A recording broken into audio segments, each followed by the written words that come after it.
रोहतास और पाकिस्तान के बीच क्यों है गहरा संबंध। रोहतास और पाकिस्तान के बीच है गहरा संबंध। रोहतासगढ़ फोर्ट दोनों को ऐसे करता है एक। अगर हम आपसे कहें कि पाकिस्तान और भारतीय राज्य बिहार के रोहतास जिले में गहरा संबंध है तो शायद आपका माथा चकरा जाएगा, लेकिन ये 100% सत्य है। हम दोनों मुल्कों में रिश्तेदारियों के अलावा भी कुछ ऐसा कनेक्शन है जो दोनों को बांधता है। वो क्या कनेक्शन है, चलिए आपको विस्तार से बताते हैं। नमस्कार, मैं रागनी रत्न और आप देख रहे हैं मीडिया दर्शन, तो वीडियो को अंत तक जरूर देखें।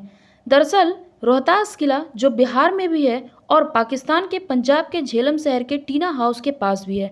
दुख की बात यह है कि जहां पाकिस्तान का रोहतास का किला यूनेस्को वर्ल्ड हेरिटेज साइट की लिस्ट में साल 1997 से शामिल है, वहीं बिहार के रोहतास का किला आंसू बहा रहा है अपनी बदहाली पर।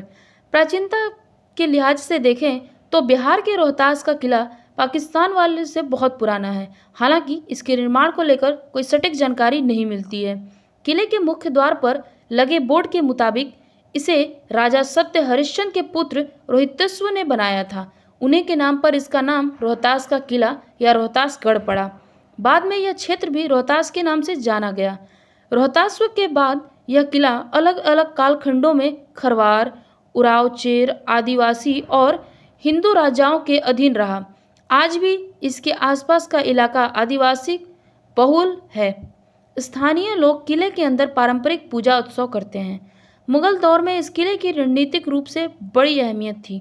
सूर्य वंश के संस्थापक शेरशाह सूरी के पिता हसन खां सुर जागीरदार थे। सासाराम का रोहतास का मुख्य प्रशासनिक मुख्यालय सासाराम ही था। जब शेरशाह सूरी ने मुगल बादशाह हुमायूं को हराकर दिल्ली में अपनी सल्तनत स्थापित की तो इस बीच उसने बिहार के आसपास के इलाकों में अपनी पकड़ मजबूत करते हुए 1538 में यह किला अपने शासन में ले लिया था। इससे पहले ही 1536 में सूर्यगढ़ की लड़ाई में शेरशाह ने बंगाल की सेना पराजित किया था और पूर्वी भारत में अपनी स्थिति मजबूत कर ली थी। 1537 आते आते शेरशाह ने बंगाल पर अपना अधिकार कर लिया था। बंगाल अभियान में जो धन मिला उसे शेरशाह ने इसी किले में रखा। इतिहासकार मानते हैं कि शेरशाह के राजनीतिक उत्कर्ष में इस किले का महत्वपूर्ण योगदान रहा। सन 1545 में कलिंजर के किले को जीतने की लड़ाई में शेरशाह की मौत हो गई। भारत ही नहीं, पूरे विश्व के विशालतम किले में से एक रोहतासगढ़ 28 मील की परिधि में फैला हुआ है। किले में 83 दरवाजे हैं। यह किला रोहतास जिला मुख्यालय से महज 55 किलोमीटर दूर है, लेकिन यहाँ अपनी यूसीबी से भी पहुँचने में आपको कम से कम 4 घंटे लगेंगे। वजह इसका रास्ता। कैमूर पहाड़ी के शिखर पर स्थित इस किले तक पहुँचने का रास्ता बहुत पथरीला है। अब चलते हैं पाकिस्तान। वहाँ के रोहतास किले में शेरशाह द्वारा बनाई गई कोलकाता से पेशावर तक की grand trunk road GT road पर सफ़र आपको पाकिस्तान के रोहतास किले के नज़दीक ले जाता है।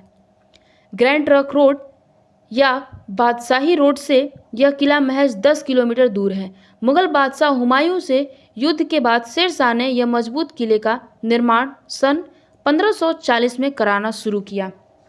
पाकिस्तान के उत्तर में सैन्य दृष्टि से एक महत्वपूर्ण रणनीतिक स्थल पर बना यह किला मध्य और दक्षिण एशिया में शुरुआती मुस्लिम सैन्य वास्तुकला का बेहतरीन उदाहरण है। यह किला एक नए तरह की फोर्टिफिकेशन या किलेबंदी का प्रतिनिधित्व करता है। जब किले का निर्माण हो रहा था तब गन पाउडर और तोप चलन में आ रहे थे। ऐसे में इसे तुर्की सैन्य वास्तुकला को ध्यान में रखकर बनाया गया, लेकिन जब किला बना तो उसने तुर्की वास्तुकला से इतर अपनी खुद की ही एक अलग शैली विकसित कर ली थी। इस किले के अंदर एक बावली है जिसको हाजिर तौर पर अंदर रहने वाले रखवालों में लगे लोगों की पानी की ज़रूरतों को ध्यान में रखकर बनाया गया होगा। धन्यवाद।